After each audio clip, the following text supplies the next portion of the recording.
हिंदू धर्म में एकादशी के दिन भगवान विष्णु की विधि पूर्वक उपासना करने से साधक को सुख एवं समृद्धि प्राप्त होती है और भाद्रपद मास के शुक्ल पक्ष की एकादशी तिथि को परिवर्तनीय एकादशी व्रत रखा जाता है। साल 2023 में ये तिथि 25 सितंबर सुबह 7:55 से 26 सितंबर सुबह 5 बजे तक है। उदया तिथि के अनुसार परिवर्तनीय एकादशी व्रत 26 सितंबर मंगलवार के दिन है और 27 सितंबर के दिन व्रत का पारण है। ये एकादशी व्रत गणेश उत्सव की अवधि में रखा जाता है। ऐसे में इस दौरान व्यक्ति को भगवान विष्णु और भगवान गणेश की उपासना का सौभाग्य प्राप्त होता है। साथ ही इस दिन वामन देवता की पूजा भी की जाती है, जिससे साधक को भय, रोग, दोष इत्यादि से मुक्ति मिल जाती है। तो आइए शुरू करते हैं इस व्रत की पावन कथा। एक बार धर्मराज युधिष्ठिर भगवान श्री कृष्ण से कहते हैं, हे भगवान, आपने अजा एकादशी का सविस्तार वर्णन सुनाया। अब आप कृपा करके मुझे भाद्रपद शुक्ल एकादशी का नाम, इसकी विधि तथा इसका महात्म्य कहिए। तब भगवान श्री कृष्ण कहते हैं, इस पुण्य, स्वर्ग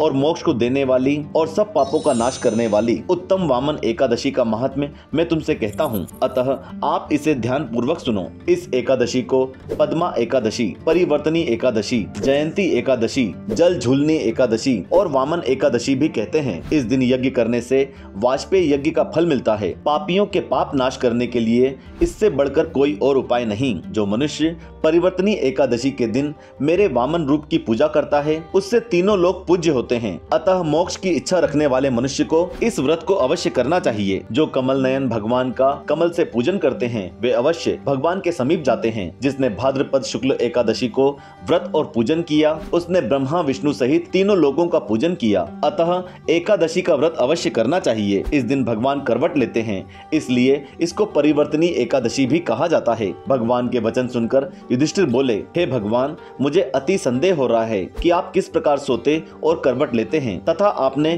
किस तरह राजा बलि को बांधा और वामन रूप रखकर क्या क्या लीलाएं की। चातुर्मास के व्रत की क्या विधि है तथा आपके शयन करने पर मनुष्य का क्या कर्तव्य है, ये सब आप मुझे विस्तार से बताइए। श्री कृष्ण कहने लगे, हे राजन, अब आप सब पापों को नष्ट करने वाली कथा का श्रवण करें। त्रेता युग में बलि नाम का एक दैत्य था।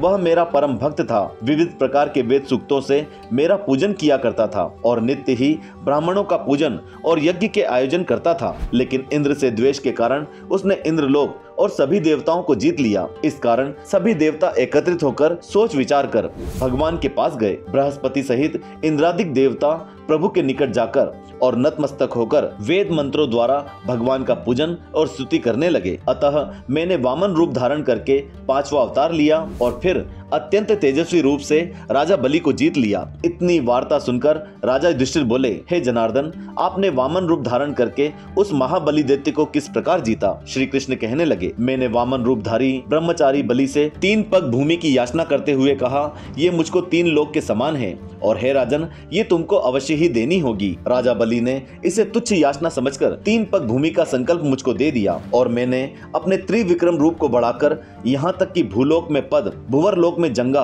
स्वर्ग लोक में कमर, महलोक में पेट, जनलोक में हृदय, यमलोक में कंठ की स्थापना कर सत्यलोक में मुख और उसके ऊपर मस्तक स्थापित किया। सूर्य, चंद्रमा आदि ये सब ग्रह गण, योग, नक्षत्र, इंद्रादिक देवता और शेष आदि सब नाग गणों ने विविध प्रकार से वेद सूक्तों की प्रार्थना की। तब मैंने राजा बलि का हाथ पकड़कर कहा, हे राजन, एक पद से पृथ्वी, दूसरे पद से स्वर्ग लोक पूर्ण हो गए। अब तीसरा पग कहाँ रखूं? तब बलि ने अपना सिर झुका लिया और मैंने अपना एक पैर उसके मस्तक पर रख दिया, जिससे मेरा वह भक्त पाताल को चला गया। फिर उसकी विनती और नम्रता को देखकर मैंने कहा, हे बलि, मैं सदैव तुम्हारे निकट ही रहूंगा। विरोचन पुत्र बलि से कहने पर भाद्रपद शुक्ल एकादशी के दिन बलि के आश्रम पर मेरी मूर्ति स्थापित हुई। इसी प्रकार दूसरी क्षीरसागर में शेषनाग के पृष्ठ पर हुई। हे राजन, इस एकादशी को भगवान शयन करते हुए करवट लेते हैं, इसलिए तीनों लोकों के स्वामी भगवान विष्णु का इस दिन पूजन करना चाहिए। इस दिन तांबा, चांदी, चावल और दही का दान करना उचित है। रात्रि को जागरण अवश्य करना चाहिए। जो विधि पूर्वक इस एकादशी का व्रत करते हैं,